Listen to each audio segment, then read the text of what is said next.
اللهم صل على محمد وعلى آل محمد كما صليت على إبراهيم وعلى آل إبراهيم إنك حميد مجيد. اللهم بارك على محمد وعلى آل محمد كما باركت على إبراهيم وعلى آل إبراهيم إنك حميد مجيد.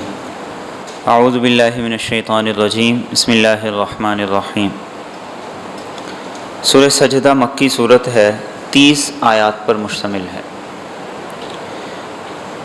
رسول اکرم صلی اللہ علیہ وسلم رات کو سونے سے پہلے جن صورتوں کی تلاوت فرمایا کرتے تھے ان میں سے ایک سورہ ملک تھی اور ایک یہ سورہ سجدہ تھی جو آج ہم شروع کر رہے ہیں.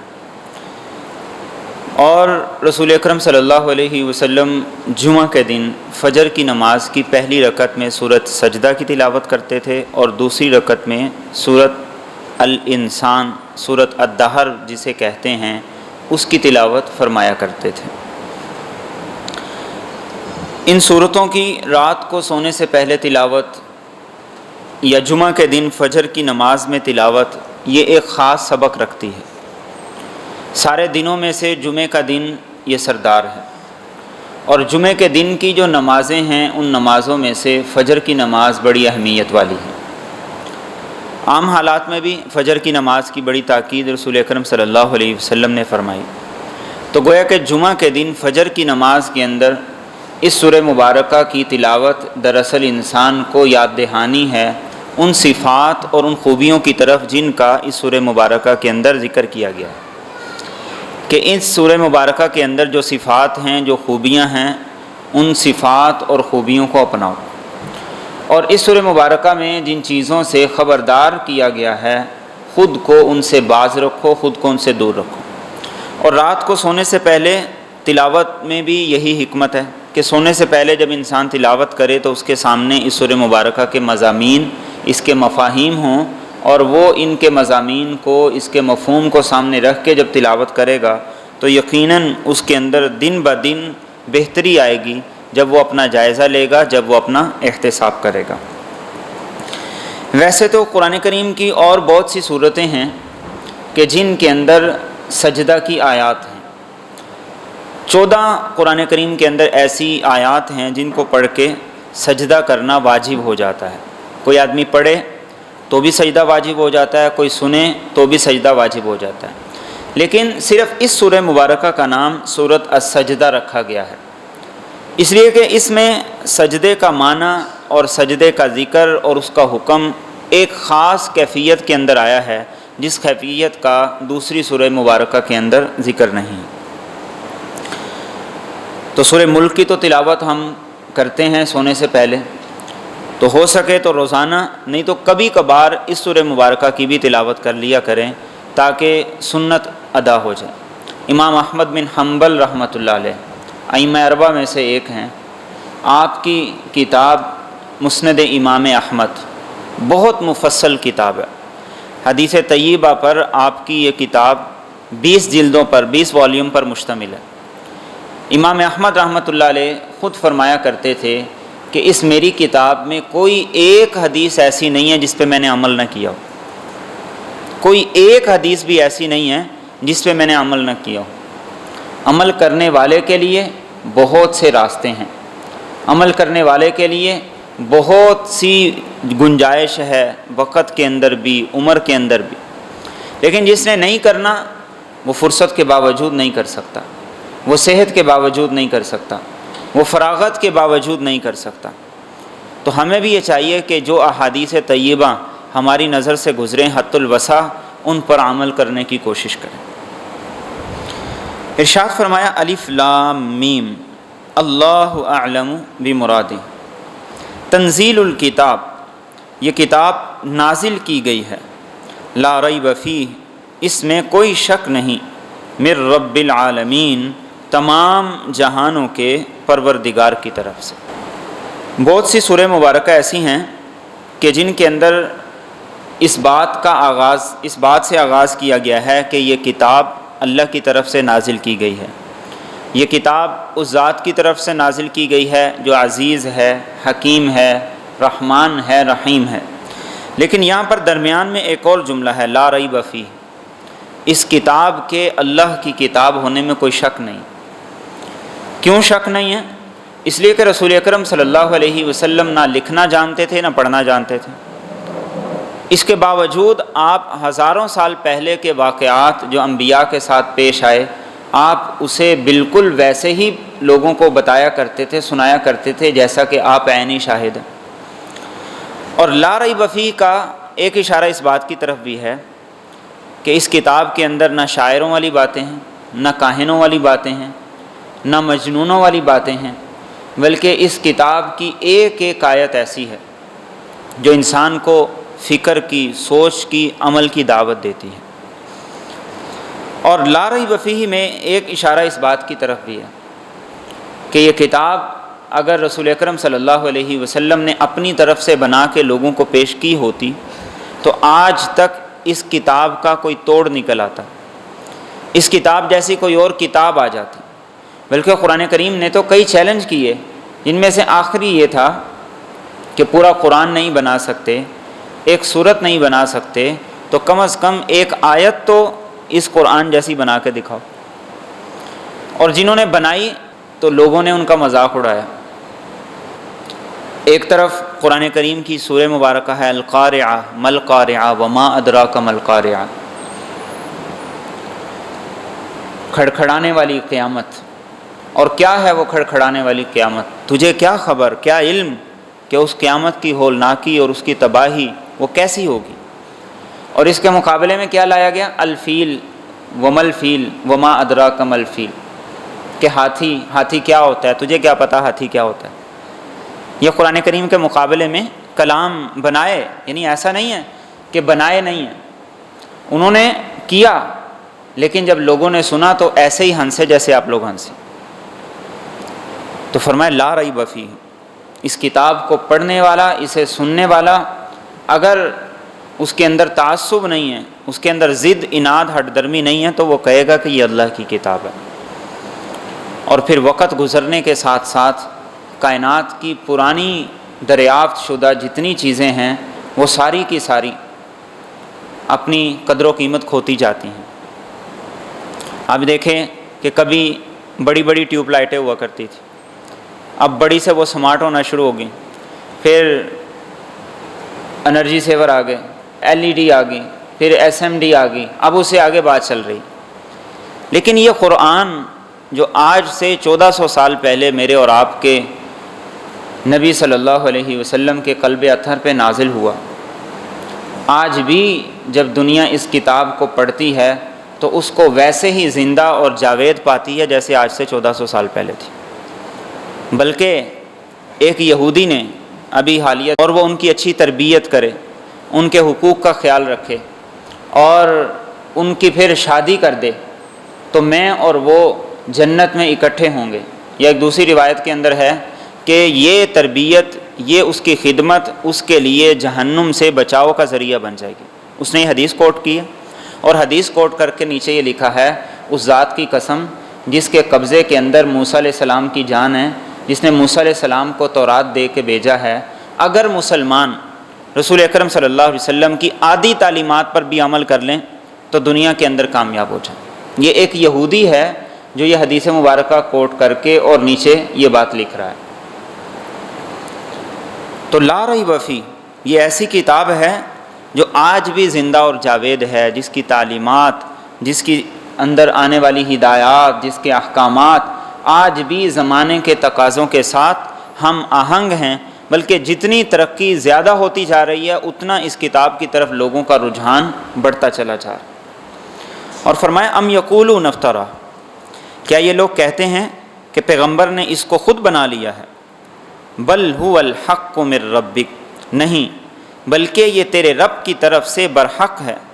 لتنذر قوما، تاکہ آپ آگاہ کریں اس قوم کو، ما اتاہم من نذیر، کہ ان کے پاس نہیں آیا کوئی خبردار کرنے والا، من قبلک، آپ سے پہلے، لعلہم یہتدون، شاید کہ یہ ہدایت حاصل کر لیں۔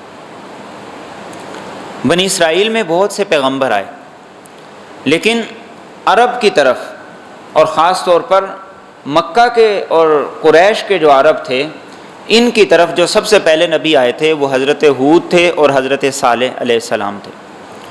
اس کے بعد پھر بڑا طویل عرصہ گزرا، اور اس طویل عرصے کے اندر پھر ابراہیم علیہ السلام، اسماعیل علیہ السلام، پھر اسماعیل علیہ السلام کے بعد شعیب علیہ السلام، اور شعیب علیہ السلام کے بعد سے لے کر رسول اکرم صلی اللہ علیہ وسلم تک درمیان میں اس قوم کی طرف کوئی نبی نہیں آیا تھا۔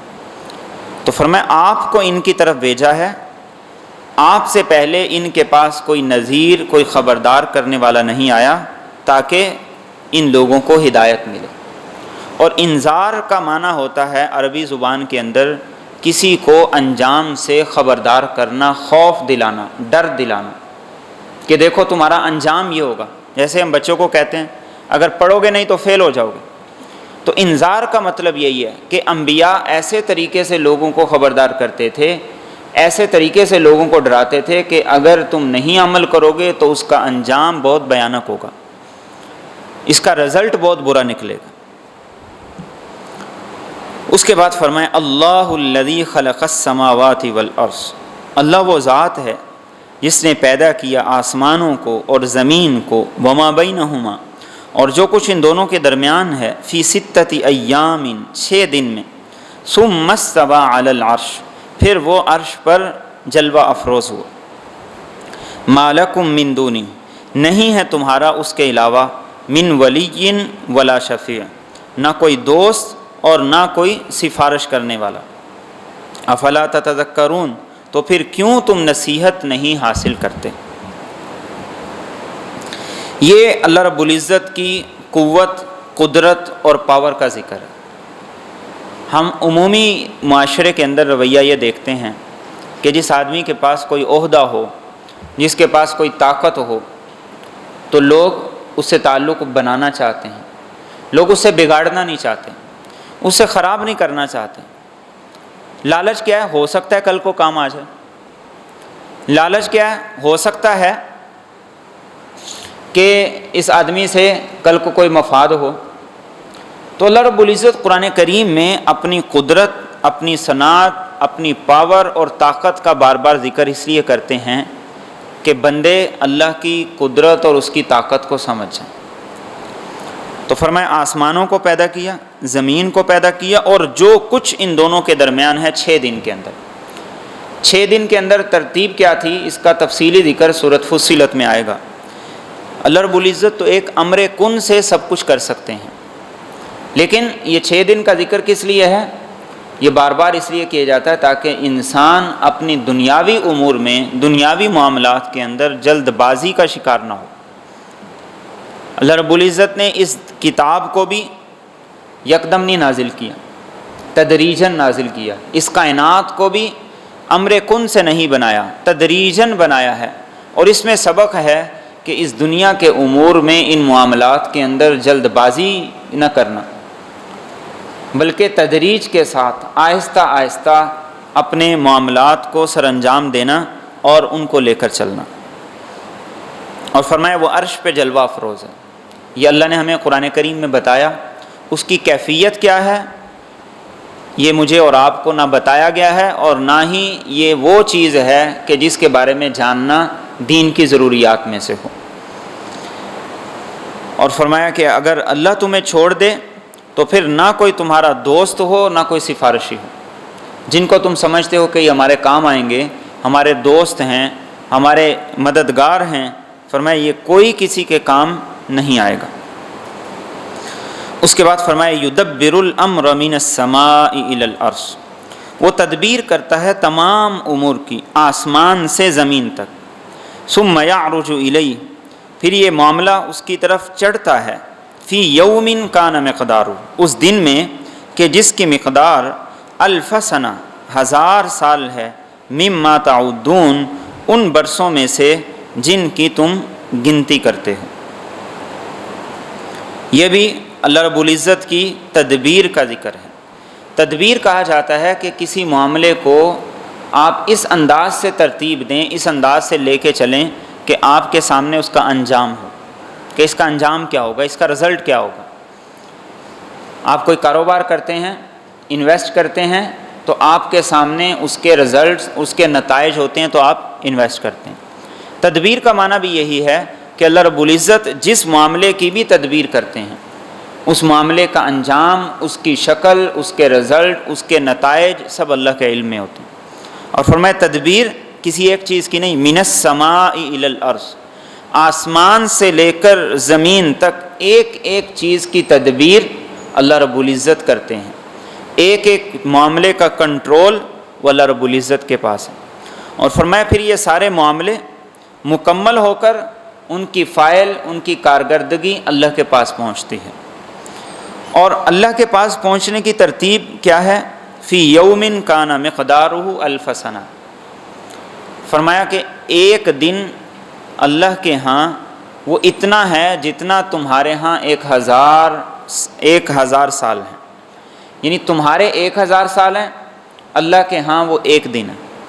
اور اس میں اشارہ اس بات کی طرف بھی کر دیا کہ مشرکین یہ کہتے تھے کہ ہم پہ اللہ کا عذاب کیوں نہیں آتا، ہم پہ اللہ کی پکڑ کیوں نہیں آتی، ہم تو دن میں 10 دفعہ کہتے ہیں کہ اللہ کے عذاب آ جائے، اللہ کی پکڑ آ جائے، ہم تو روز کہتے ہیں، اتنی نافرمانی کرتے ہیں تو ہم پہ اللہ کی پکڑ کیوں نہیں آتی؟ تو فرمایا کہ اللہ کے ہاں دنوں کی گنتی وہ تمہاری گنتی کے اعتبار سے نہیں ہے، اللہ کے ہاں دنوں کی گنتی ہے کہ تمہارے 1000 سال اللہ کے ہاں وہ ایک دن بنتا ہے۔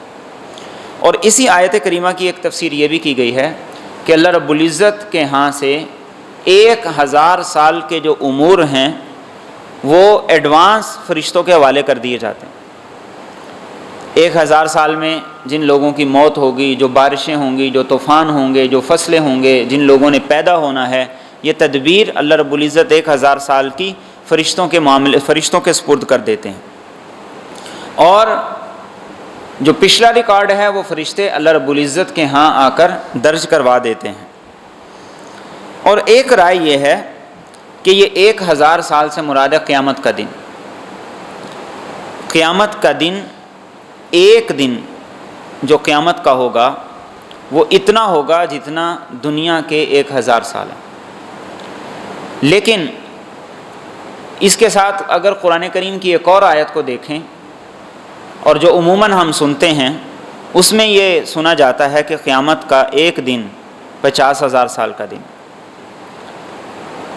سورۃ معارج کے اندر تعرج الملائکۃ والروح الیہ فی یوم کان مقدارہ 50,000 سنہ۔ تو مفسرین نے یہ لکھا ہے کہ کچھ لوگ ایسے ہوں گے کہ جن کے لیے قیامت کا دن 50,000 سال کا ہوگا، اور کچھ ایسے ہوں گے جن کے لیے قیامت کا دن 1000 سال کے برابر ہو۔ اور رسول اکرم صلی اللہ علیہ وسلم نے بھی حدیث طیبہ میں اسی طرح کی بات ارشاد فرمائی۔ آپ نے ارشاد فرمایا جو مومن ہوگا، جس نے اپنی زندگی اللہ کی مرضی کے مطابق گزاری ہوگی، اس کے لیے قیامت کا دن جو 50,000 سال کا دن ہوگا وہ اتنا ہوگا جتنا فجر کی نماز کی 2 سنتیں۔ اور اس کی مثال ہم دنیا داری کے اندر ایسے سمجھ سکتے ہیں، ایک صحت مند آدمی جب وہ رات کو سوتا ہے، صبح جب اس کو اٹھایا جاتا ہے تو وہ کہتا ہے میں ابھی تو سویا تھا اور ابھی مجھے اٹھا دی۔ اور ایک آدمی وہ ہے جو کسی بیماری میں مبتلا ہے، اسے نیند نہیں آ رہی، اس کے لیے گرمیوں کی چھوٹی چھوٹی راتیں بھی بہت طویل ہو جاتی ہیں، بڑی لمبی ہو جاتی ہیں، اس کی رات ہی نہیں کٹتی، وہ سوچتا ہے پتہ نہیں اتنی لمبی رات ہے یہ کیسے کٹے گی۔ قیامت کا معاملہ بھی اسی سے ملتا جلتا ہے کہ جب انسان وہاں پر جائے گا تو جس کا جیسا عمل ہوگا، جیسا کردار ہوگا، جیسی زندگی گزار کے گیا ہوگا، وہاں پر اسی طریقے سے اس کا وہ دن ہوگا۔ کوئی زیادہ پریشانی میں ہوگا تو وہ اس اعتبار سے لمبا ہو جائے گا، کوئی کم پریشانی کے اندر ہوگا تو وہ اس اعتبار سے کم ہوگا۔ اور رسول اکرم صلی اللہ علیہ وسلم نے فرمایا کہ کچھ ایسے خوش قسمت بھی ہوں گے کہ جن کے لیے قیامت کے دن نور کے ممبر ہوں گے اور وہ وہاں پر بیٹھیں گے اور انہیں اس دن کے اندر بھی کوئی خوف اور کوئی غم نہیں ہوگا۔ اور فرمایا ذالک عالم الغیب والشہادہ، کہ یہی ہے جو غیب کو جاننے والا ہے اور حاضر کو جاننے والا ہے، العزیز جو سب پر غالب ہے، الرحیم بڑا مہربان ہے۔ عالم الغیب والشہادہ، انسان کے سامنے کچھ چیزیں موجود ہیں، کچھ کے بارے میں علم ہے اور کچھ کے بارے میں جانتا ہی نہیں۔ فرمایا اللہ کے سامنے ہر چیز عیاں ہیں۔ کل کی سورہ مبارکہ میں ہم نے یہی پڑھا، لقمان علیہ السلام نے اپنے بیٹے سے یہ کہا تھا، ایک رائی کے دانے کے برابر بھی کوئی چیز ہو، زمین میں ہو، پہاڑ میں ہو، اللہ کے علم سے باہر نہیں۔ یہ غیب میرے لیے غیب ہے، اس دیوار کے پیچھے کیا ہے یہ میرے لیے غیب ہے، سمندر کی تہہ کے اندر کیا ہے یہ میرے لیے غیب ہے۔ فرمایا ذالک عالم الغیب والشہادہ، اللہ کے لیے کچھ بھی غیب نہیں، ہر چیز اس کے سامنے عیاں ہیں اور واضح ہے، اور وہ عزیز ہے، جو اس کا فیصلہ ہو کوئی اس کے فیصلے کو چیلنج نہیں کر سکتا، ٹھکرا نہیں سکتا، اور الرحیم، فرمایا ساتھ مہربان بہت ہے۔ دنیا میں کیا ہوتا ہے، جس کے پاس تھوڑی سی طاقت ہوتی ہے تو اس کی کوشش ہوتی ہے ہر ایک کو دبا دے، جس کے پاس تھوڑی پاور ہوتی ہے اس کی کوشش ہوتی ہے کہ ہر ایک کو دبا لے، ہر ایک کے ساتھ زیادتی کر جائے۔ لیکن فرمایا کہ اللہ کی ذات عزیز ہے، غالب ہے، اس کا امر چلتا ہے، اس کا حکم چلتا ہے، اس کی حکومت ہے، بادشاہت ہے، طاقت ہے، لیکن وہ اپنے بندوں پہ مہربانی کا اظہار کرتا ہے، اپنے بندوں پر رحمت کا اظہار کرتا ہے، اور اس کی رحمت ہر خاص و عام پہ ہے، ہر مسلم غیر مسلم پر ہے۔ اور فرمایا الذی احسن کل شیء، وہ ذات جس نے خوبصورت بنایا ہر چیز، خلقہ، جس کو بھی اس نے پیدا کیا، وبدأ خلق الانسان، اور اس نے ابتدا کی انسان کی تخلیق کی، من طین، مٹی سے، ثم جعل نسلہ، پھر اس نے بنا دی اس کی نسل، من سلالۃ، ایک خلاصے سے، من ماء مہین، حقیر پانی کے، ثم سواہ، پھر اس نے اس کو ٹھیک ٹھیک بنایا، ونفخ فیہ من روحہ، اور اس میں پھونک دیا اپنی طرف سے روح کو، وجعل لکم السمع، اور اس نے بنائے تمہارے لیے کان، والابصار، اور آنکھیں، والافئدہ، اور دل، قلیلا ما تشکرون، بہت تھوڑا تم شکر ادا کرتے ہو۔ کیسا وہ خلاق ہے، اس نے ہر چیز کو خوبصورت بنایا ہے۔ الذی احسن کل شیء خلقہ، چاہے وہ انسان ہے، چاہے وہ جانور ہے، چرند پرند ہے، حشرات ہیں، اور ہر چیز کو جو اس نے شکل، صورت، ڈیزائن دیا ہے، اس سے خوبصورت ممکن نہیں تھا۔ آپ چاہے ایک مکھی کو لے لیں، آپ چاہے ایک گدھے کو لے لیں، آپ چاہے ایک گھوڑے کو لے لیں، ایک مچھر کو لے لیں، یعنی ہر چیز کو اس نے بڑے اہتمام کے ساتھ اور بڑے خوبصورت انداز سے ڈیزائن کر کے بنایا۔ اور پھر انسان کی ابتدا کیا تھی، زمین سے مٹی لی گئی اور اس مٹی سے پتلا بنایا گیا، اور اسے انسان کی تخلیق ہوئی جو آدم علیہ السلام کی تخلیق تھی۔ اور اس کے بعد کیسا نظام بنا دیا، ثم جعل نسلہ من سلالۃ من ماء مہین، آدم علیہ السلام پیدا ہو گئے، اب آگے آپ کی اولاد اور آپ کی نسل کا سلسلہ اس انداز سے چلایا کہ انسان کے اس ناپاک قطرے سے اللہ رب العزت ایسا خوبصورت انسان، جس کی آنکھیں ہیں، جس کے کان ہیں، اور جس کے اندر صلاحیتیں ہیں، اور جس کا دل ہے، جس کے اندر ایک لمبا چوڑا سسٹم ہے، یہ سارے کا سارا اس نے بنا دی۔ اور قرآن کریم کے الفاظ کی گہرائی آپ دیکھیے، من سلالۃ من ماء مہین، جتنے بھی اس کے اندر جراثیم ہوتے ہیں اس ناپاک قطرے کے اندر، وہ سارے نہیں ایکٹیو ہوتے، من سلالہ، اس میں سے کچھ ہیں جو ایکٹیو ہوتے ہیں، باقی سارے کے سارے دوبارہ مر جاتے ہیں۔ اللہ رب العزت اس سے انسان کو بناتا ہے اور اس سے انسان کی تخلیق کرتا ہے۔ اور اس میں اس بات کی طرف بھی ذکر کیا گیا کہ انسان کبھی اپنی حقیقت کو نہ بھولے کہ میں یہ بن گیا ہوں، میں یہ ہو گیا ہوں، میں ایسا ہو گیا ہوں، میں ویسا ہو گیا ہوں۔ فرمایا کہ انسان کی ابتدا ایک ناپاک قطرہ ہے، اور اس کی انتہا کہ وہ مٹی میں مل کے مٹی ہو جائے، اس کی اس سے بڑھ کے کوئی حیثیت نہیں۔ اور پھر صرف ایسا نہیں ہے کہ اللہ رب العزت نے انسان کو بے ڈنگا بنا دی، فرمایا ثم سواہ، خوبصورت بنایا، ٹھیک ٹھاک بنایا۔ کبھی آپ نے دیکھا ہوگا انسانی ہڈیوں کا ڈھانچہ، اگر ویسا انسان ہوتا تو کیسا لگتا؟ کبھی آپ نے دیکھا ہوگا کہ انسان کے اندر جو سسٹم ہے وہ سارے کا سارا، اس کی تصویر دیکھی ہوگی کہ دل کہاں پہ ہوتا ہے، گردے کہاں پہ ہوتے ہیں، باقی جسم، اگر سارے کا سارا ویسا آپ کو ٹرانسپیرنٹ نظر آتا تو کیسا لگتا؟ اور انسان کے جسم پر اللہ رب العزت نے اس کے پورا وینز کا ایک سسٹم ہے، اگر وہ سارے کا سارا نظر آ رہا ہوتا تو کیسا لگتا؟ انسان کی آنکھ آگے کی بجائے پیچھے ہوتی، یعنی انسان اگر بیٹھ کے غور کرے، یہی تو اللہ رب العزت مجھے اور آپ کو دعوت دیتے ہیں کہ ذرا غور کرو، فکر کرو، کوئی تو ایسی سوچ ہوگی کہ تم کہو کہ نہیں ہے، اگر یہ ایسے نہیں ایسے ہوتا نا تو پھر یہ بے مثال ہو جاتا۔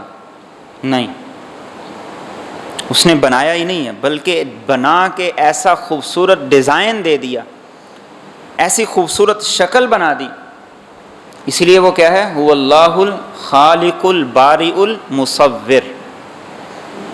ایسی اس نے پینٹنگ کر دی، ایسی اس نے انسان کی شکل صورت شباہت بنا دی کہ اس کو کامل مکمل بنایا، اور پھر روح پھونکی۔ اب وہ ناپاک قطرہ جس کے اندر کچھ بھی نظر نہیں آ رہا تھا، نہ گوشت نظر آ رہا تھا، نہ ہڈیاں نظر آ رہی تھیں، اور نہ ہی کوئی صلاحیت نظر آ رہی تھی، اب وہ سب کچھ بنایا۔ فرمایا وَجَعَلَ لَكُمُ السَّمْعَ وَالْأَبْصَارَ وَالْأَفْئِدَةَ، اب کان بن گئے، آنکھیں بن گئیں، دل بن گیا۔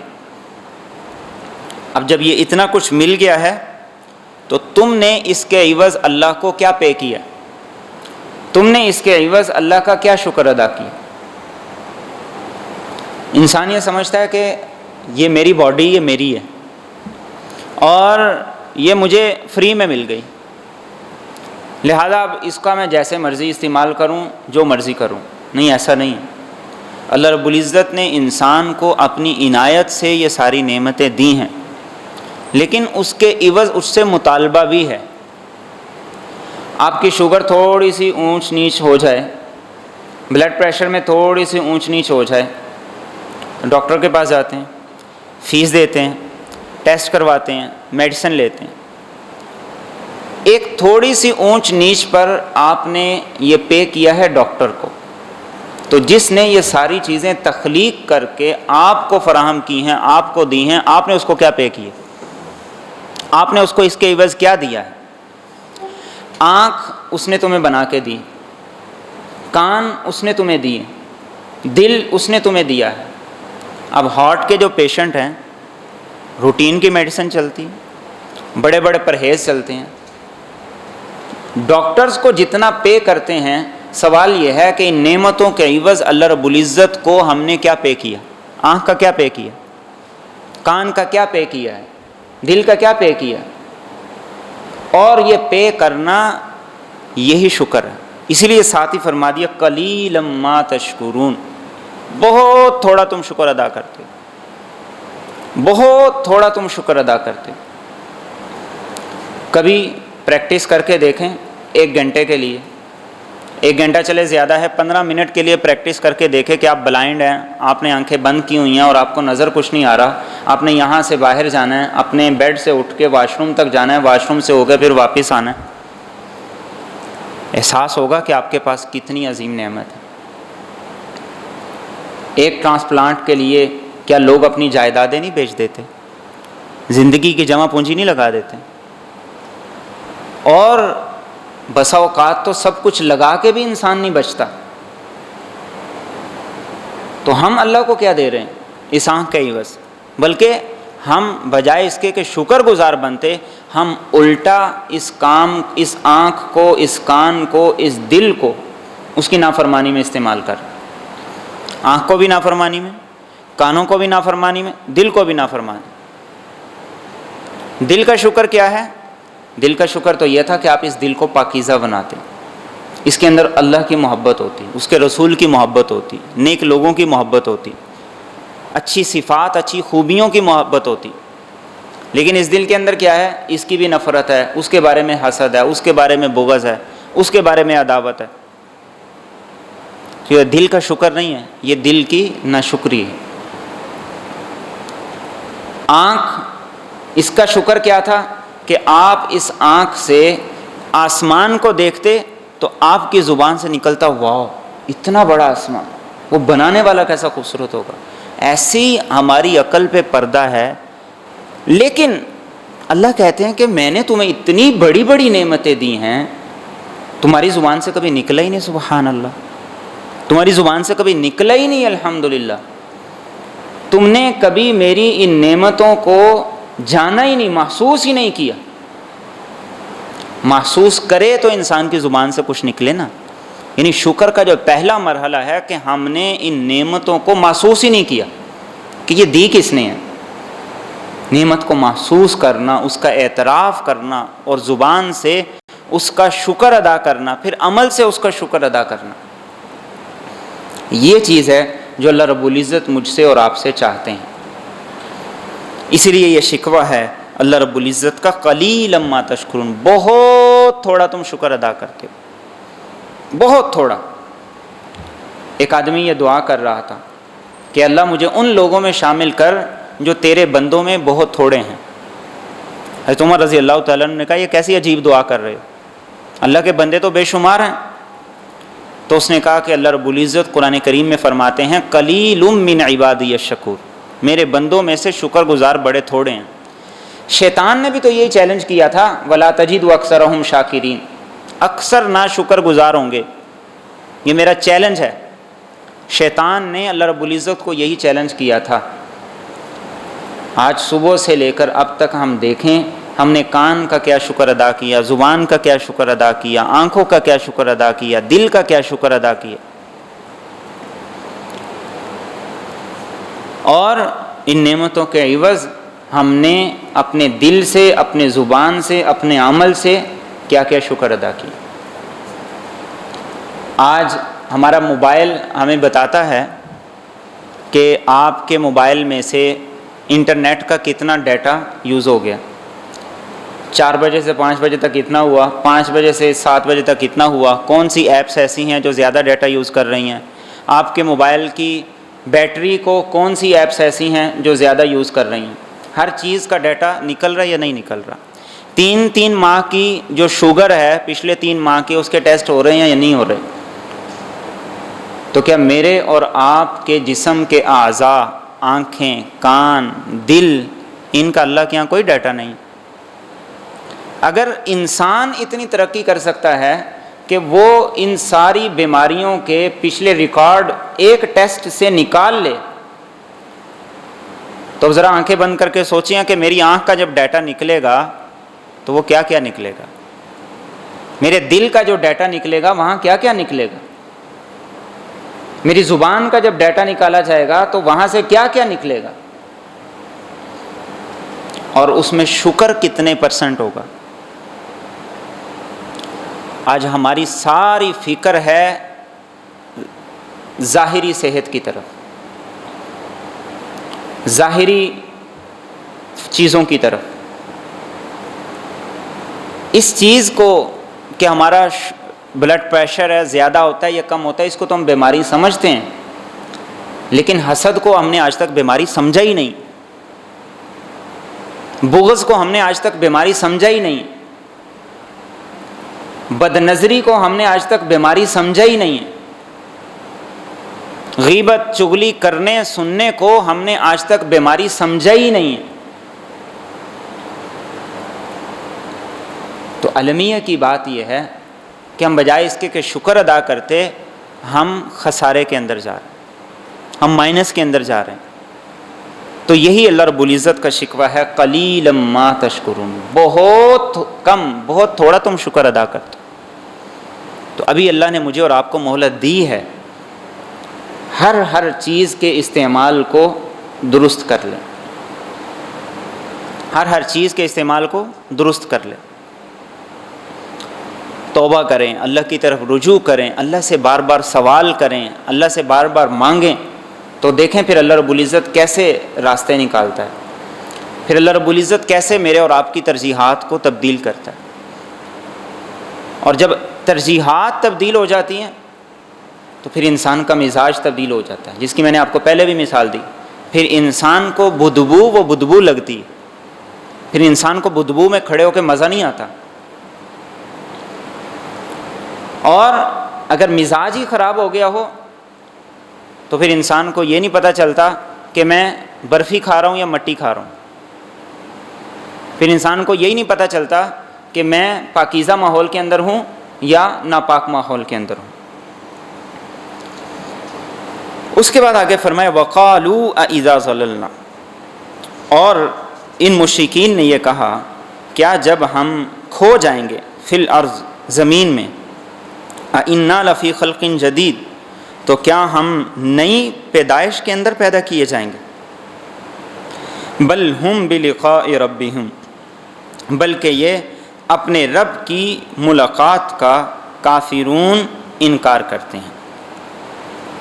ضلال عربی میں کہا جاتا ہے کہ جب کوئی تھوڑی سی چیز بہت زیادہ چیز کے اندر مکس ہو جائے تو اسے کہا جاتا ہے ضلال۔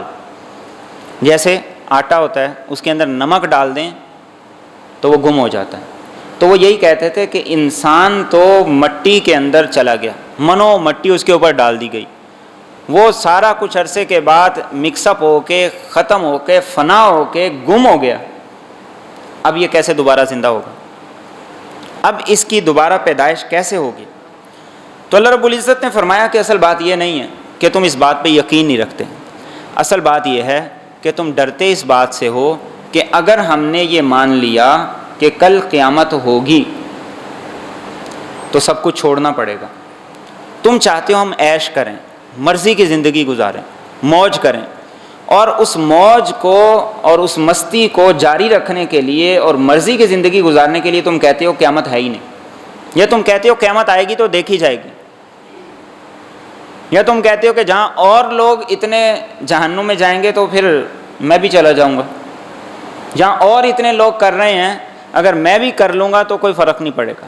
یہ ساری کی ساری چیزیں ہیں جو آخرت کے انکار کی مختلف صورتیں ہیں جو ہمارے معاشرے کے اندر کسی نہ کسی طریقے سے، ہمارے اندر کسی نہ کسی طریقے سے موجود ہیں۔ آخرت کو جس نے صحیح صحیح مان لیا بس اس کا زاویہ نظر، زاویہ فکر، عمل، ساری چیزیں خود بخود تبدیل ہو جائیں، پھر کسی کو کہنے کی ضرورت نہیں پڑے گی، پھر کسی کے پیچھے لگنے کی ضرورت نہیں پڑے گی۔ تو فرمایا اصل بات یہ ہے کہ تم یہ چاہتے ہو کہ ہماری یہ موج مستی چلتی رہے، ہماری زندگی، ہمارا لائف سٹائل اس پہ کوئی فرق نہ پڑے، اس لیے تم کہتے ہو کہ مرنے کے بعد کوئی زندگی نہیں۔ اور فرمایا قل، آپ ان سے کہہ دیجئے یتوفاکم، کہ تمہاری روح کو قبض کر لے گا، ملک الموت، موت کا فرشتہ، الذی وکل بکم، جو تم پر مقرر کیا گیا ہے، ثم الی ربکم ترجعون، پھر تم اپنے رب کی طرف لوٹائے جاؤ گے۔ موت کا فرشتہ، ملک الموت، عزرائیل، وہ تم پر مقرر ہے۔ اور رسول اکرم صلی اللہ علیہ وسلم نے ارشاد فرمایا کہ انسان کا جو رزق ہے جیسے وہ اس کو تلاش کرتا ہے ایسے ہی انسان کی موت بھی اس کے پیچھے پیچھے۔ اور اس میں اس بات کی طرف اشارہ کر دیا گیا کہ رزق کے معاملے میں کبھی پریشان نہ ہونا، اونچ نیچ دنیا کے معاملات کا ایک حصہ ہے۔ جیسے تمہاری موت ایک اٹل حقیقت ہے، ایسے تمہارا رزق، تمہاری قسمت، تمہارا مقدر، وہ بھی ایک اٹل حقیقت ہے۔ اور ملک الموت کوئی ایک فرشتہ نہیں ہے بلکہ اس کے ساتھ فرشتوں کی ایک پوری جماعت ہوتی، اور جو ہر آدمی کے ساتھ اچھا یا برا اس کے اعتبار سے اس کی موت کے وقت سلوک کرتے ہیں۔ کسی کی موت اچھی ہوتی ہے، کسی کی موت بری ہوتی ہے، کسی کی زندگی اچھی ہوتی ہے، کسی کی زندگی بری ہوتی ہے۔ تو موت کے فرشتے اسی اعتبار سے اس کے پاس آتے ہیں۔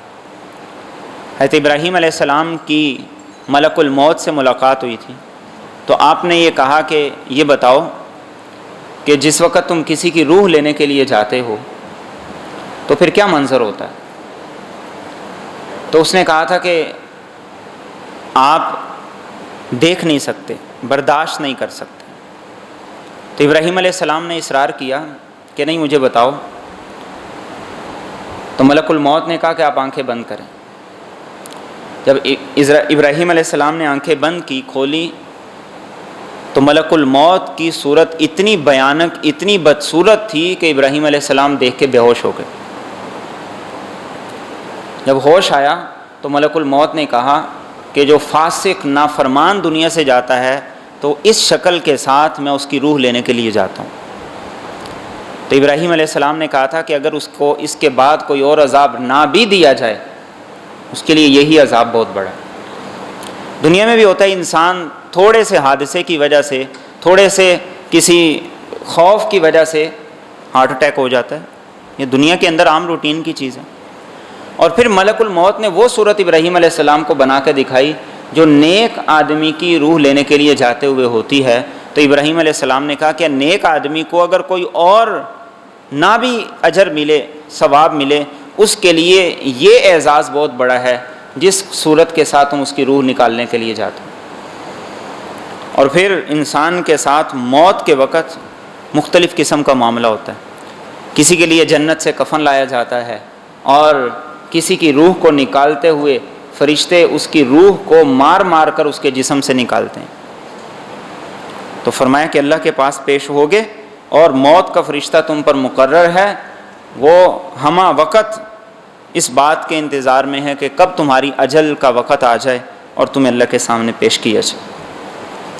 اور آگے فرمائے وَلَوْ تَرَىٰ إِذِ الْمُجْرِمُونَ، اور کاش کہ تو دیکھے جس وقت مجرم ناکسو رؤوسہم، جھکائے ہوئے ہوں گے اپنے سروں کو، عند ربہم، اپنے رب کے ہاں، کیا کہیں گے؟ ربنا ابصرنا، اے ہمارے رب ہم نے دیکھ لیا، وسمعنا، اور ہم نے سن لیا، فرجعنا، تو ہمیں لوٹا دے، نعمل صالحا، ہم اچھے عمل کریں گے، انا موقنون، یقیناً ہمیں یقین آ گیا ہے۔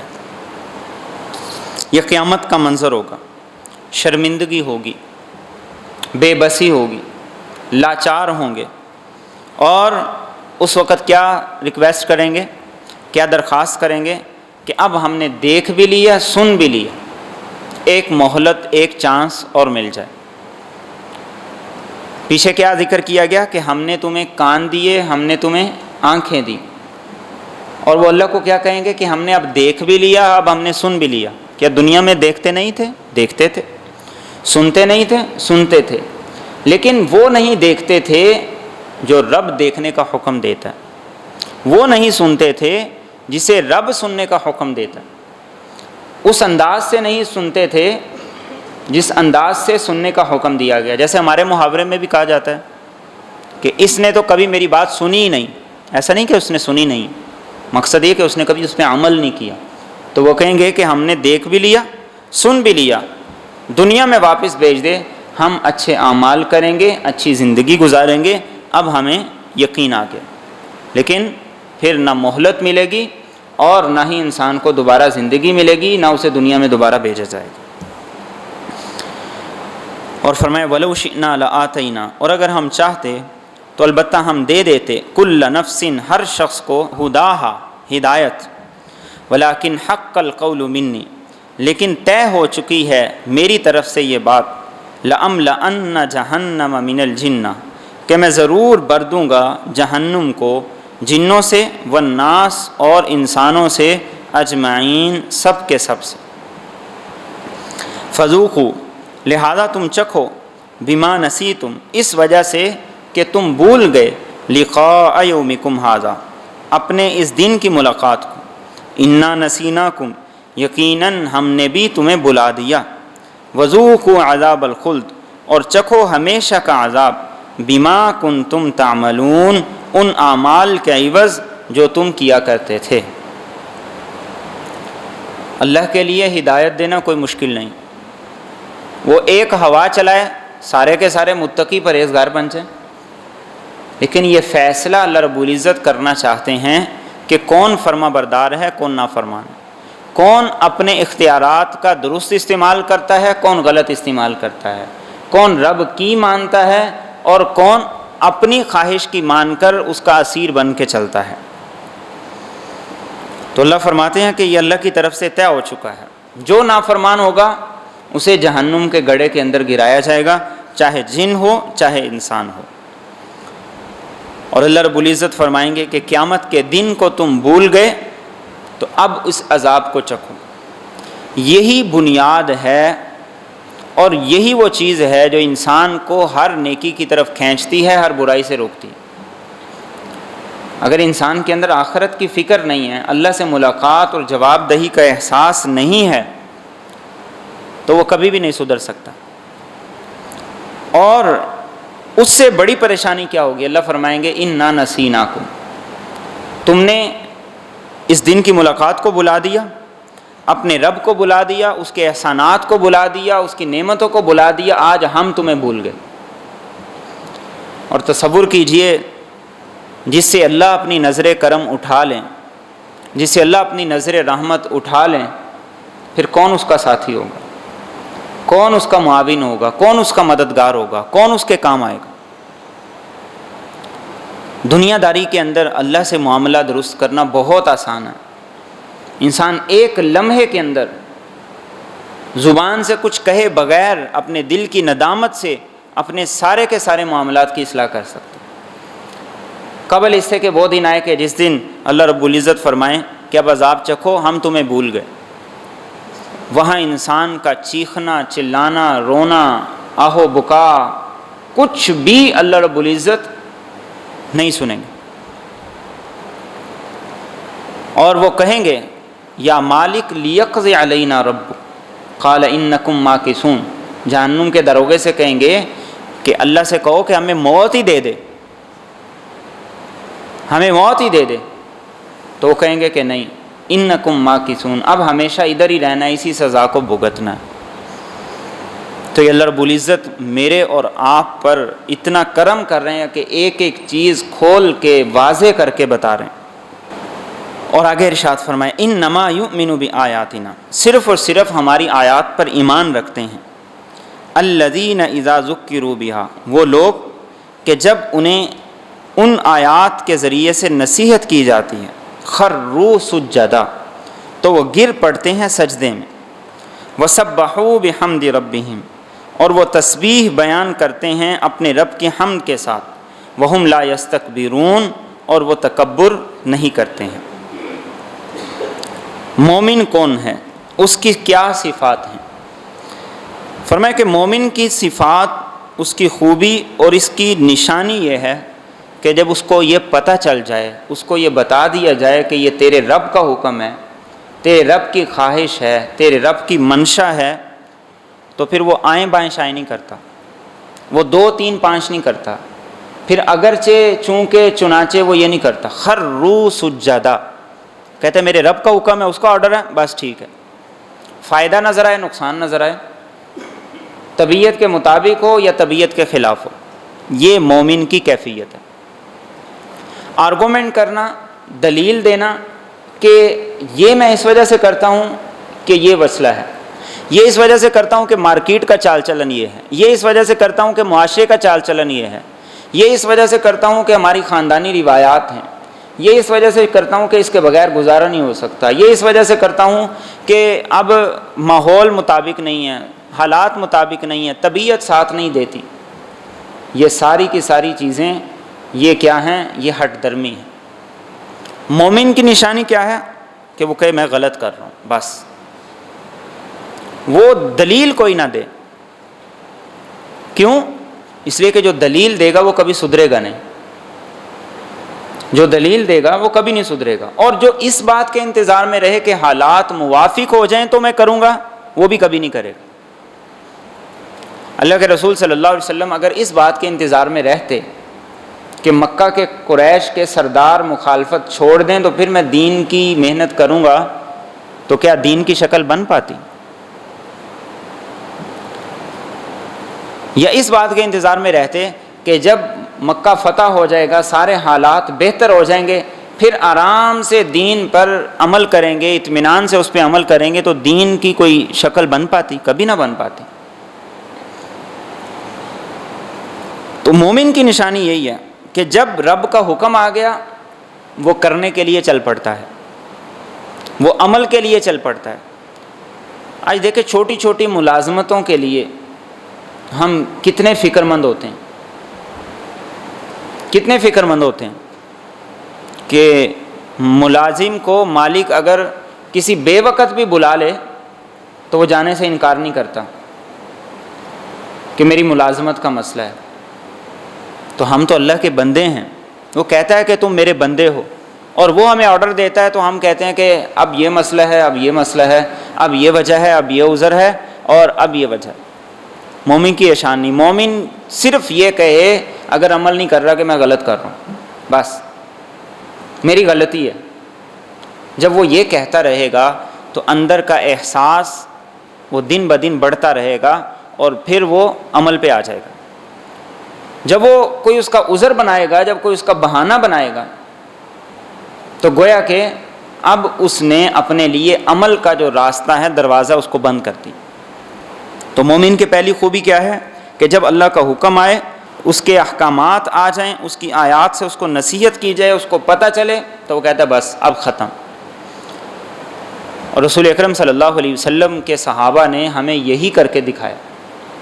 شراب کی حرمت آئی تو جو پی رہے تھے وہ بھی گرا دی، بلکہ اس وقت جو پی تھی وہ انگلیاں منہ میں ڈال ڈال کے اس کو بھی قے کر دیا، اور جو کچھ گھر میں پڑا تھا سب کچھ گرا دیا، مٹکے توڑ دیے، وہ برتن استعمال کرنے چھوڑ دیے۔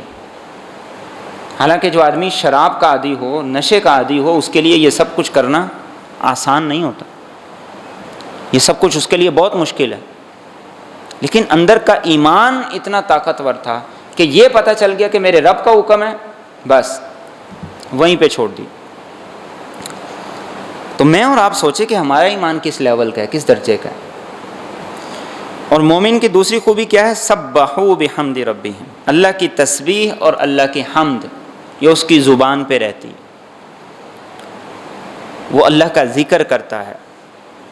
رسول اکرم صلی اللہ علیہ وسلم نے جو ذکر کے حلقے ہیں ان کو جنت کے باغ قرار دیا، اور آپ نے فرمایا کہ ایسے اللہ کا ذکر کرو، ایسے اللہ کو یاد کرو کہ لوگ کہیں کہ یہ پاگل ہے، یہ مجنوں ہے، اس انداز سے اللہ کا ذکر کرو۔ آج ہماری زبانوں سے اللہ کا ذکر ختم ہو گیا،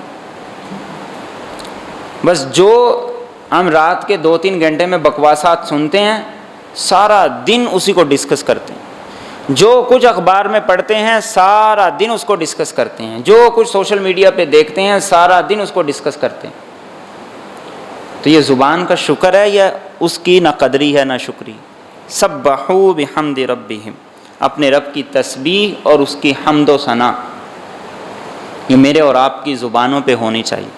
لا یزال لسانک رطبا من ذکر اللہ، اللہ کے رسول صلی اللہ علیہ وسلم نے ارشاد فرمایا کہ تیری زبان ہر وقت اللہ کے ذکر سے تر رہے، وہ اللہ اللہ کرتی رہے، اس کے پر سبحان اللہ، الحمدللہ، اللہ اکبر اس جیسے کلمات رہیں۔ اور آپ نے ارشاد فرمایا سبحان اللہ و بحمدہ، یہ وہ کلمات ہیں جن کے ذریعے اللہ ساری مخلوق کو رزق دیتا ہے، اور جن کلمات کو فرمایا گیا کہ وہ 2 کلمے جو اللہ کو بڑے محبوب ہیں، زبان پہ بڑے ہلکے ہیں، میزان میں بڑے باری ہیں، سبحان اللہ و بحمدہ سبحان اللہ العظیم۔ اور مومن کی تیسری خوبی کیا ہے؟ وَهُمْ لَا يَسْتَكْبِرُونَ، کہ مومن تکبر کرنے والا نہیں ہوتا، وہ کبھی نہیں یہ سوچتا کہ میں بڑی شے ہوں، وہ کبھی یہ نہیں کہتا کہ میں تو یہ کرتا ہوں دوسرا یہ نہیں کرتا۔ ایک خامی اور ایک خرابی یہ بھی ہے کہ ہم جب اپنے آپ کو دیکھتے ہیں تو ہم کہتے ہیں میں تو 5 نمازیں پڑھتا ہوں، وہ آدھی دنیا وہ تو 4 بھی نہیں پڑھتی، 3 بھی نہیں پڑھتی۔ 3 پڑھنے والا کہتا ہے کہ میں 3 پڑھتا ہوں، وہ تو 2 بھی نہیں پڑھتا۔ جو جمعہ پڑھتا ہے وہ کہتا ہے میں جمعہ تو پڑھتا ہوں، وہ فلاں تو جمعہ بھی نہیں پڑھتا۔ یہ کیا ہے؟ یہ لا یستکبرون، یعنی اپنی چھوٹی سی نیکی کے زوم کے اندر دوسروں کو حقیر سمجھ رہا ہے، ہلکا سمجھ رہا ہے۔ رسول اکرم صلی اللہ علیہ وسلم نے ارشاد فرمایا کہ جہنم میں جانے والے جو لوگ ہوں گے ان کی ایک بڑی خامی یہ ہوگی کہ وہ متکبر ہوں گے، تکبر ہوگا ان کے اندر، وہ خود کو بڑی شے سمجھتے ہوں گے، خود کو بڑا کرتا درتا سمجھتے ہوں گے۔ اور فرمایا کہ مومن جو جنت کے اندر جائیں گے ان کی یہ خوبی یہ ہوگی کہ وہ بڑے عاجزی والے ہوں گے، انکساری والے ہوں گے، نرم طبیعت کے ہوں گے۔ اور اس کے بعد فرمایا تتجافی جنوبہم عن المضاجع، دور رہتے ہیں ان کے پہلو بستروں سے، یدعون ربہم خوفا و طمعا، وہ پکارتے ہیں اپنے رب کو ڈر سے اور امید سے، ومما رزقناہم ینفقون، اور اس میں سے جو کچھ ہم نے ان کو دیا وہ خرچ کرتے رہتے ہیں۔ یہ اگلی خوبی ہے، انسان کو جو چیزیں پیاری ہیں ان میں سے ایک چیز نیند ہے۔ انسان اپنی نیند کو نہیں قربان کرتا، باقی زندگی کے بہت سے فائدے قربان کر دیتا ہے، لیکن فرمایا کہ جو اللہ سے محبت کرنے والے ہوتے ہیں، مومن ہوتے ہیں، وہ اللہ کے لیے اپنی نیند بھی قربان کر دیتے ہیں۔ وہ صرف اس خوشی کے اندر کہ میرا رب خوش ہو جائے گا، میرا رب راضی ہو جائے گا۔ اور یہاں پر اشارہ ہے تہجد کی طرف، یہاں پر اشارہ ہے رات کی نماز کی طرف، فرائض کی طرف نہیں۔ فرائض تو وہ ہیں جو میرے اور آپ کے ذمہ کے اندر لازم ہیں، ان کو تو ہر صورت ادا کرنا ہی کرنا ہے، لیکن اللہ کی محبت کا اظہار کیسے ہوگا؟ کہ جب انسان رات کو اپنی نیند کو قربان کر کے اللہ کے سامنے کھڑا ہو۔ اور آج کل کے ماحول میں تہجد پڑھنا جتنا آسان ہے کبھی اتنا آسان نہیں تھا۔ آدھی رات تک، آدھی رات کے بعد تک ہم جاگ رہے ہوتے ہیں، بلکہ بسا اوقات 12 بجے 1 بجے ہم چائے پی رہے ہوتے ہیں، کھانا کھا رہے ہوتے ہیں، اس کے بعد بھی مزید 2 گھنٹے 1.5 گھنٹہ جاگنا ہماری روٹین کا حصہ ہے۔ لیکن یہ تو سوچیں کہ آخر ہم 2 رکعت نماز کیوں نہیں پڑھ پاتے؟ آخر ہم اللہ کے سامنے سجدہ ریز کیوں نہیں ہو پاتے؟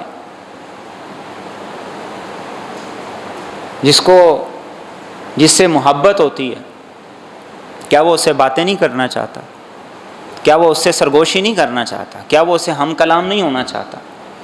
تو جس کو رب سے محبت ہے وہ رات کو رب کے سامنے کھڑا ہو کے اس سے ہم کلام نہ ہو، اس سے سرگوشی نہ کرے، یہ کیسے ممکن ہے؟ یہ کیسے محبت ہے؟ آج ناجائز محبتوں کے لیے ماں باپ سے چھپ کر بچے بچیاں موبائلوں پہ چیٹ نہیں کرتے۔ تو جس کو اللہ سے محبت ہو، حقیقی محبت جس سے ہو، تو وہ کیسے ممکن ہے کہ وہ اللہ کے سامنے ہی کھڑا نہ ہو، اس کے سامنے سجدہ ریز ہی نہ ہو، اور اس کا دل ہی نہ کرے اس کے سامنے جھکنے کو، اس کے سامنے سجدہ کرنے کو۔ اور پھر صرف یہ نہیں کہ تہجد پڑھ کے وہ سمجھتے ہیں کہ میں بڑا کارنامہ سر انجام دے رہا ہوں، یدعون ربہم خوفا و طمعا، اتنا کچھ کر کے بھی وہ اللہ سے ڈرتے ہیں، اتنا کچھ کر کے بھی وہ اللہ سے امید رکھتے ہیں کہ اللہ تو نہیں پار لگانا ہے، تو نہیں کرنا۔ آج ہم نے جو دین اپنایا ہے یہ میرا اور آپ کا بنایا ہوا دین ہے، یہ اسلام دین نہیں ہے۔ اللہ کے رسول صلی اللہ علیہ وسلم ساری رات تہجد پڑھتے، صحابہ مدینہ کی گلیاں قرآن کریم کی آوازوں کے ساتھ گونجا کرتی تھی۔ یہ دین وہ تھا، اور یہ سب کچھ کر کے ڈرتے تھے کہ اللہ تیرے شائن نشان نہیں ہو سکتا، اللہ ہم جو کرنا چاہیے وہ نہیں کر سکے، جتنی ہماری استطاعت ہے ہم اس کے مطابق نہیں کر سکے تو معاف کر دیں۔ اور اس کے علاوہ کیا فرمایا؟ وَمِمَّا رَزَقْنَاهُمْ يُنْفِقُونَ، مخلوق اللہ کا کنبہ ہے، اللہ کا عیال ہے، تو فرمایا کہ جو ان پہ خرچ کرتا ہے وہ اللہ کو سب سے محبوب اور پسندیدہ ہے۔ تو یہ اللہ کی رضا کے لیے، اس کو راضی کرنے کے لیے، اس کو خوش کرنے کے لیے لوگوں پہ بھی خرچ کرتے۔ خرچ کرنا صرف زکوٰۃ نہیں، زکوٰۃ خرچ کرنے کا ادنا درجہ ہے، اس کے علاوہ اپنی ذات پہ خرچ کریں، بیوی بچوں پہ خرچ کریں، دوستوں پہ خرچ کریں، رشتہ داروں پہ خرچ کریں، مسکینوں پہ خرچ کریں، نیک لوگوں پہ خرچ کریں۔ میرے ایک دوست مجھے ملنے کے لیے آئے، ایم فل کیا ہوا انہوں نے، یعنی عالم بھی ہیں ساتھ ایم فل بھی کیا ہوا، تو مجھے بتا رہے تھے کہ میں شہر کی فلاں مسجد میں ہوتا ہوں اور میری صرف 4000 روپے تنخواہ ہے، فجر کی نماز بھی پڑھاتے ہیں، درس بھی دیتے ہیں، وہاں پہ بچوں کو ناظرہ بھی پڑھاتے ہیں اور باقی نمازیں بھی پڑھاتے ہیں۔ کیا یہ ظلم نہیں ہے؟ کیا یہ زیادتی نہیں ہے؟ ہم کبھی اپنی مسجد کے ائمہ سے پوچھتے ہی نہیں ہیں کہ یار تمہارا گزارا چل رہا ہے یا نہیں چل رہا، تمہارے بیوی بچوں کا گزر صحیح ہو رہا ہے یا نہیں ہو رہا۔ اللہ کے رسول صلی اللہ علیہ وسلم نے اسی لیے اس بات کی طرف متوجہ کیا، لا یأکل طعامک الا تقی، آپ نے فرمایا جب بھی کھانا کھلاؤ تو کسی نیک آدمی کو کھانا کھلاؤ، اس سے ایک تو تمہاری محبت کا اظہار ہے نیک آدمی کے ساتھ، نیکی کے ساتھ، اللہ کے ساتھ، اور دوسرا جب نیک آدمی کو کھانا کھلاؤ گے تو بے لوث ہو کے کھلاؤ گے، کسی این اے کو، کسی MP کو اور کسی عہدے دار کو، کسی پیسے والے کو کھلاؤ گے تو دل کے اندر کہیں نہ کہیں کوئی نہ کوئی لالچ ہو سکتا ہے۔ تو مما رزقناہم ینفقون، اس بات کی طرف بھی ہمیں توجہ کی ضرورت ہے، اس بات کی طرف بھی متوجہ ہونے کی ضرورت ہے کہ علماء کرام نے ہمارے معاشرے کو جو کچھ دیا ہے پوری دنیا میں اس کی کوئی مثال نہیں ملتی۔ ابھی آپ دیکھیں کہ کہیں بھی کوئی بھی مسئلہ ہوتا ہے علماء کرام آواز اٹھاتے ہیں، اب مندر کا معاملہ چل رہا ہے علماء کرام آواز اٹھا رہے ہیں، مسجد کو گرایا گیا علماء کرام آواز اٹھا رہے ہیں، یعنی اتنے حالات کے باوجود ہر معاملے میں علماء کرام آواز اٹھا رہے ہیں۔ تو آپ لوگوں کی بھی ذمہ داری بنتی ہے، آپ بھی خیال کیا کریں، آپ لوگوں کی بھی ذمہ داری بنتی ہے کہ آپ بھی احساس کیا کریں، اور اس کے لیے ضروری نہیں ہے کہ آپ بہت زیادہ کریں، جتنی آپ کی استطاعت ہے عزت کے ساتھ، ادب کے ساتھ، محبت کے ساتھ پیش کر دیا کریں۔ اتنے بڑے بڑے علماء، قاضی حمید اللہ صاحب ہمارے گجرانوالے کے، ہم میں سے کون شخص نہیں جانتا، اتنے اللہ والے، زندگی گزر گئی کرائے کے گھر سے نہیں نکلے، MNA بھی رہے۔ مولانا زاہد الراشدی صاحب ہیں، حیات ہیں، اللہ رب العزت ان کی عمر میں اضافہ فرمائے، آپ یقین کریں دنیا میں ان جیسے عالم نہیں ہیں، لیکن ذاتی گھر کوئی نہیں، ابھی تک نہیں ہے، لیکن اس کے باوجود انہوں نے کبھی مطالبہ نہیں کیا، وہ کبھی سوال نہیں کرتے۔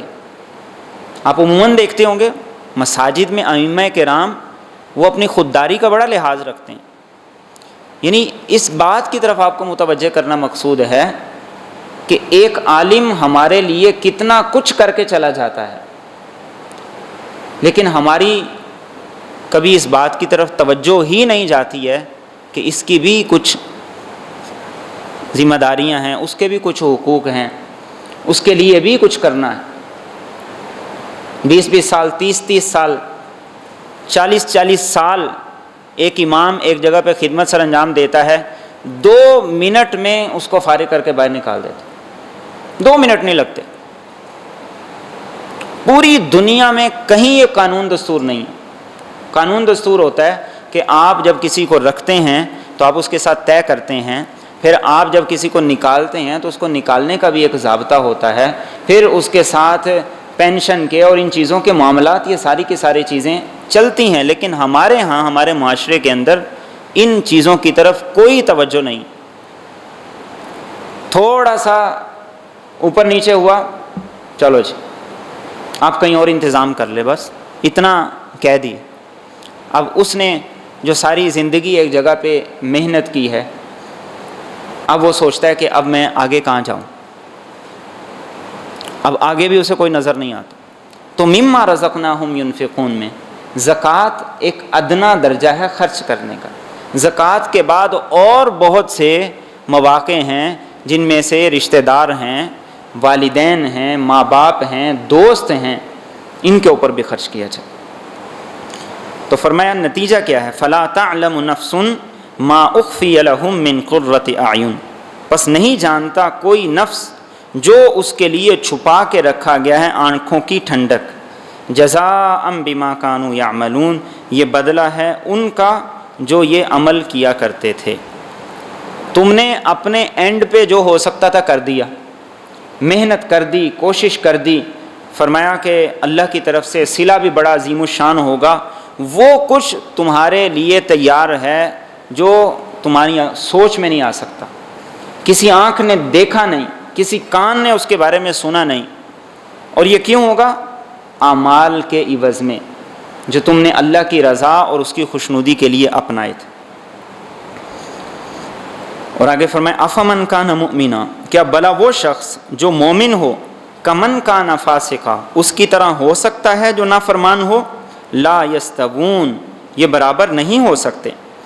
اما الذین آمنوا وعملوا الصالحات، بہرحال وہ لوگ جو ایمان لے آئے اور انہوں نے نیک اعمال کیے، فلہم جنات المأویٰ، تو ان کے لیے ہمیشہ رہنے کے باغات ہیں، نزلا بما کانوا یعملون، یہ مہمانی ہے ان اعمال کی جو وہ کیا کرتے تھے۔ وَأَمَّا الَّذِينَ فَسَقُوا، اور بہرحال وہ لوگ جنہوں نے نافرمانی کی، فَمَأْوَاهُمُ النَّارُ، تو ان کا ٹھکانہ آگ ہے۔ كُلَّمَا أَرَادُوا، جب بھی وہ ارادہ کریں گے، أَن يَخْرُجُوا مِنْهَا، کہ وہ اس سے نکل جائیں، أُعِيدُوا فِيهَا، انہیں دوبارہ اس میں لوٹا دیا جائے گا۔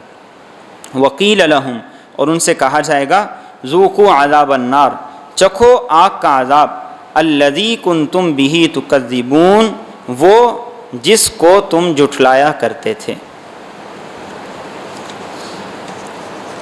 ہم کتنی آسانی سے کہہ دیتے ہیں اللہ بڑا غفور الرحیم ہے، کل قیامت کے دن اس طریقے سے ہم چھوٹ جائیں گے اور اس طریقے سے چھوٹ جائیں گے۔ اللہ فرماتے ہیں یہ کیسے ہو سکتا ہے؟ ایک نے اپنے جذبات کو قربان کیا، خواہشات کو قربان کیا، نیند کو قربان کیا، اللہ کی رضا کے لیے پیسہ لگایا، اس نے سب کچھ کچل دیا، اور ایک نے سب کچھ کیا، اپنی مرضی کی، اپنی خواہش کی، جہاں دل چاہا پیسہ لگایا، جو چاہے عیش کی۔ دونوں برابر ہو سکتے ہیں؟ میں کبھی نہیں برابر ہو سکتے۔ اللہ کا قانون ظلم کا قانون نہیں، اللہ کا قانون انصاف کا قانون ہے۔ اسی لیے فرمایا لا یستوون، ایک مومن اور ایک مجرم کبھی نہیں برابر ہو سکتے۔ اور فرمایا کہ مومن کون ہیں؟ آمنوا وعملوا الصالحات، ایمان کے ساتھ جنہوں نے نیک عمل کیے، کچھ کر کے دکھایا، کچھ کر کے لے کر آئے، تو ان کو ان کے اعمال کی جزا جنت ملے گی۔ اور جو فاسق ہوں گے فرمایا جہنم میں جائیں گے۔ اور جہنم میں کس طرح رہیں گے کہ وہ وہاں سے نکلنے کی کوشش کریں گے، فرشتے انہیں دوبارہ اسی میں دھکا دے دیں گے۔ سورہ حج کے اندر آتا ہے وَلَهُمْ مَقَامِعُ مِنْ حَدِيدٍ، لوہے کے بڑے بڑے ہتھوڑے لے کر فرشتے کھڑے ہوں گے، جب بھی وہ باہر آئیں گے انہیں مار مار کے دوبارہ اس کے اندر گرا دیں گے۔ اور انہیں اللہ کیا کہے گا کہ تم کہتے تھے قیامت آئے گی تو دیکھی جائے گی، تم کہتے تھے کہ جب جنت جہنم سامنے ہوگی تو دیکھی جائے گی، اب اس عذاب کا مزہ تم چکھو۔ اور قرآن کریم نے اور جگہوں پر بھی یہ کہا کہ یہ کیسے ہو سکتا ہے، لا یستوی اصحاب النار و اصحاب الجنہ، جنت والے جہنم والے برابر ہو جائیں، نہیں ہو سکتا۔ اور فرمایا وَلَنُذِيقَنَّهُم مِّنَ الْعَذَابِ الْأَدْنَىٰ، اور ہم انہیں ضرور چکھائیں گے قریب کا عذاب، دون العذاب الاکبر، بڑے عذاب سے پہلے، لعلہم یرجعون، تاکہ یہ لوٹ آئیں۔ یہ ہے فلسفہ قرآن کریم کا ان وباؤں کے پیچھے، ان حالات کے پیچھے، کہ اللہ چاہتے ہیں کہ ٹھوکر لگے اور تمہیں احساس ہو کہ ہم غلط سمت کے اندر جا رہے ہیں۔ انسان پر انفرادی طور پر یا اجتماعی طور پر، ملکوں پر، قوموں پر جو حالات آتے ہیں وہ اس لیے کہ اللہ بار بار بندے کو جھنجھوڑتے ہیں، بار بار بندے کو جھنجھوڑتے ہیں کہ تم دیکھو تم جا کس طرف رہے ہو اور کس طرف تمہیں جانا چاہیے، اور مقصد عذاب دینا نہیں ہے، لعلہم یرجعون، تاکہ لوگ اللہ کی طرف رجوع کریں، اپنی اصلاح کریں۔ اور فرمایا ومن ازلم، اور اس سے بڑا ظالم کون، ممن ذکر بآیات ربی، جس کو نصیحت کی گئی اس کے رب کی آیات کے ساتھ، ثم اعرض عنہا، پھر اس نے اس سے منہ پھیر لیا۔ انا من المجرمین منتقمون، یقیناً ہم مجرموں سے انتقام لیں گے۔ یعنی جس نے رب کی بات کو اہمیت نہ دی، سب سے بڑا ظالم اور مجرم وہ ہے۔ اور اہمیت نہ دینا کیا ہے؟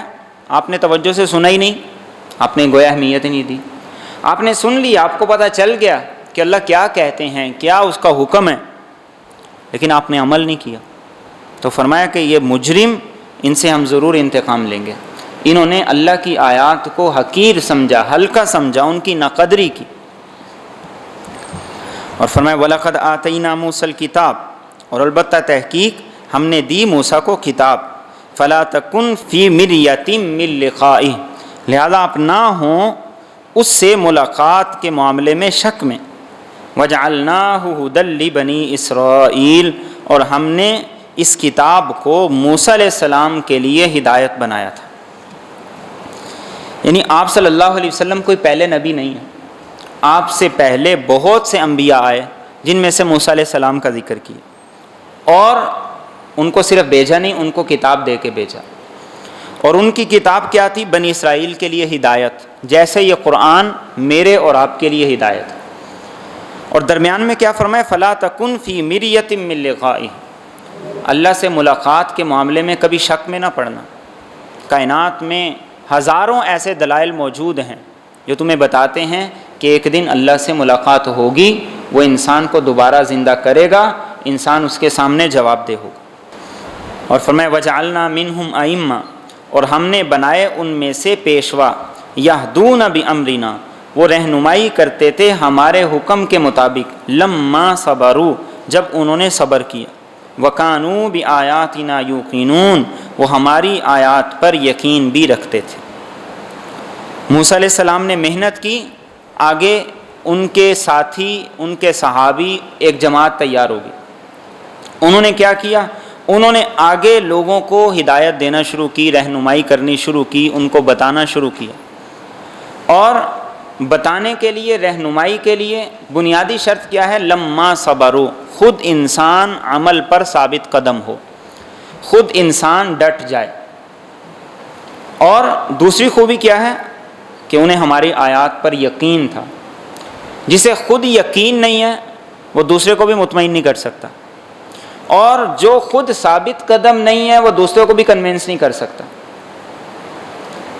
انسان جب دین کے راستے پر چلے تو پھر اس کی سب سے بڑی خوبی ایک یہ ہو کہ وہ ثابت قدمی کے ساتھ چلے، پھر حالات جیسے مرضی آئیں وہ دائیں سے بائیں نہ ہو، پھر وہ اس کی مرضی کے مطابق ہوں یا اس کی مرضی کے خلاف، اور اسے پھر پورا یقین ہونا چاہیے۔ اور یہ رسول اکرم صلی اللہ علیہ وسلم کو تسلی دی گئی تھی کہ آپ کو اللہ نے کتاب دی ہے، آپ کی مخالفت کی جا رہی ہے تو آپ اس مخالفت سے نہ گھبرائیں، اللہ آپ کو ایسی جماعت دے گا جو آپ کے دین کو لے کر چلیں گے اور پوری دنیا کے اندر اس دین کو پھیلائیں گے اور اس دین کا پیغام لے کر جائیں گے۔ اور صحابہ کرام رضی اللہ تعالیٰ عنہم اجمعین نے وہ کیا، اور اس کے نتیجے میں دین میرے اور آپ تک پہنچ گیا۔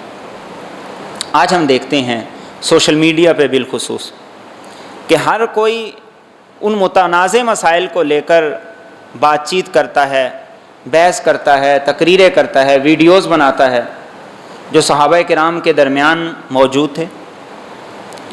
اگر آپ تصور کریں، سوچیں کہ اگر صحابہ کرام کے اندر یہ مسائل اتنے سنجیدہ نوعیت کے ہوتے جتنے ہمارے ہاں سمجھے جا رہے ہیں، تو کیا دین پھیل جاتا؟ دین تو حجاز سے، عرب سے باہر کہیں جا ہی نہیں سکتا تھا۔ اس کا مطلب یہ کہ صحابہ کے درمیان جو آپس کا اختلاف تھا وہ اس طرح کا اختلاف نہیں تھا جس طرح کا آج مولوی اور ذاکر ہمیں سناتے ہیں، ورنہ وہ تو آپس میں لڑ کے، آپس کے اندر ہی اختلاف کر کے وہیں پر دین کا سارا چیپٹر کلوز ہو جاتا۔ اور دوسری بات یہ، ہمیشہ یہ بات یاد رکھیے کہ صحابہ کرام کے بارے میں اگر ہم نے جاننا ہے، سمجھنا ہے، تو اس کو جاننے سمجھنے کے لیے یہ قرآن ہے، کتاب اللہ ہے، تاریخ کی کتابیں نہیں۔ صحابہ کو جاننے سمجھنے کے لیے قرآن ہے، تاریخ کی کتابیں نہیں۔ اور یہ جتنے ذاکر ہیں، جتنے یہ فرقہ پرست مولوی ہیں، یہ آپ کو ہمیشہ تاریخ کی کتابوں سے اٹھا کے دکھائیں گے کہ فلاں موقع پہ ایسے ہوا، فلاں موقع پہ ایسے ہوا، فلاں موقع پہ ایسے ہوا۔ تو اگر آپ کا کہیں واسطہ پڑے تو آپ ان سے پوچھئے کہ صحابہ کے بارے میں قرآن کریم کیا کہتا ہے؟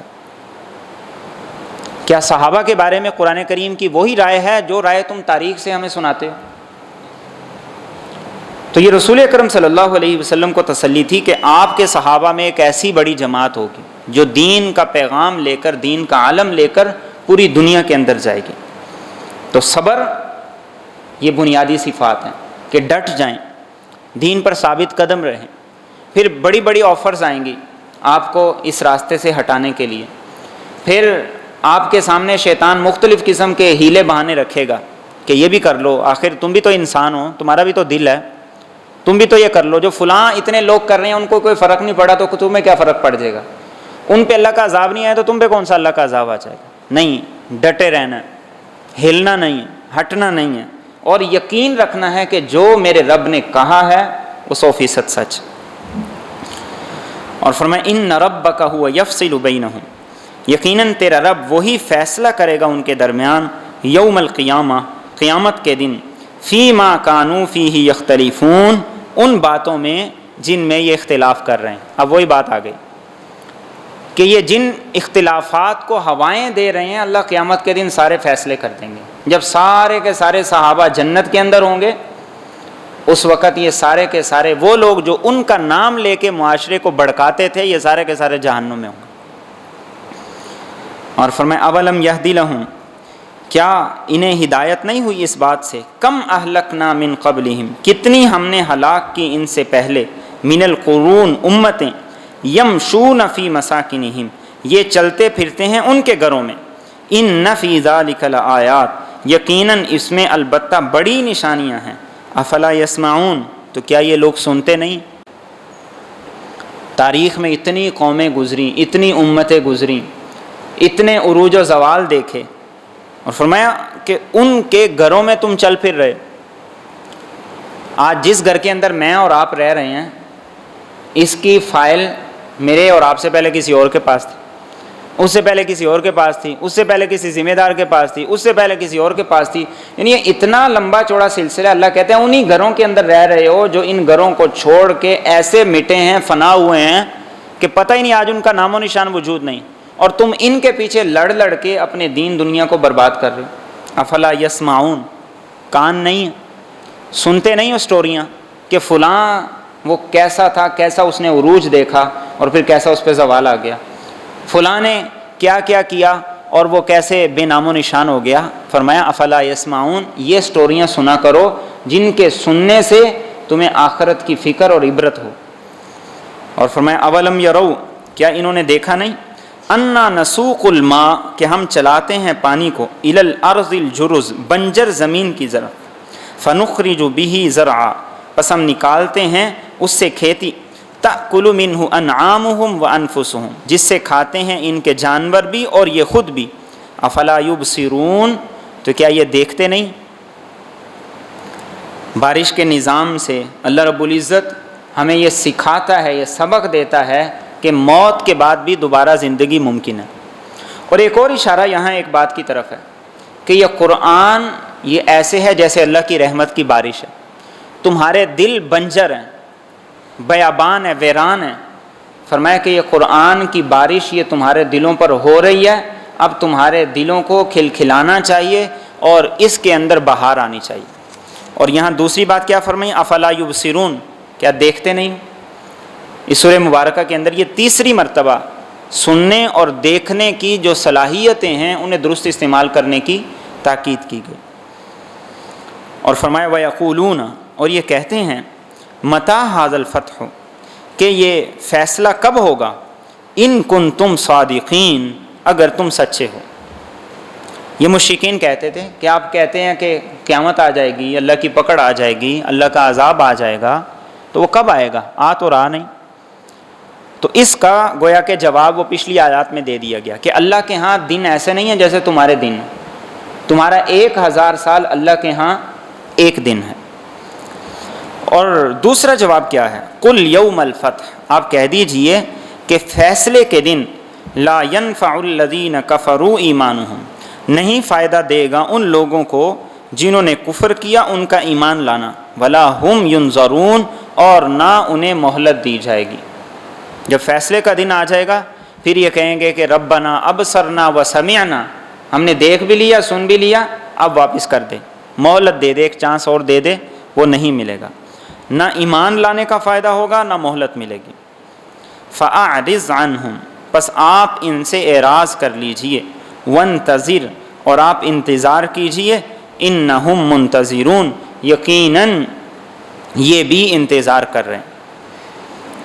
یعنی جو لوگ ضد پر ہٹ درمی پہ اتر گئے ہیں تو پھر ان سے بحث نہ کریں، پھر اعراض کر لیں اور اپنے کام میں لگ کر اللہ کے فیصلوں کا انتظار کریں۔ اللہ رب العزت خود ایسے حالات پیدا کر دے گا کہ یہ لوگ خود بخود ذلیل و رسوا ہو جائیں. اور رسول اکرم صلی اللہ علیہ وسلم نے یہی پالیسی اپنائی. آپ نے ضد کرنے والے، جو اناد رکھنے والے تھے، آپ نے ان سے صرف نظر کیا، ان سے اعراض کیا، انہیں اگنور کیا، اپنے کام میں لگ گئے. اور کام میں لگنا یہی سب سے اہم چیز ہے. اگر ہم عمل نہیں کریں گے، عمل کو چھوڑ دیں گے، تو ہماری محنت یہاں رک جائے گی. اور محنت اگر رک جائے گی تو معاشرہ زوال کا شکار ہو جائے. اور فرمایا کہ آپ بھی انتظار کریں، یہ بھی انتظار کریں. اور پھر کیا ہوا؟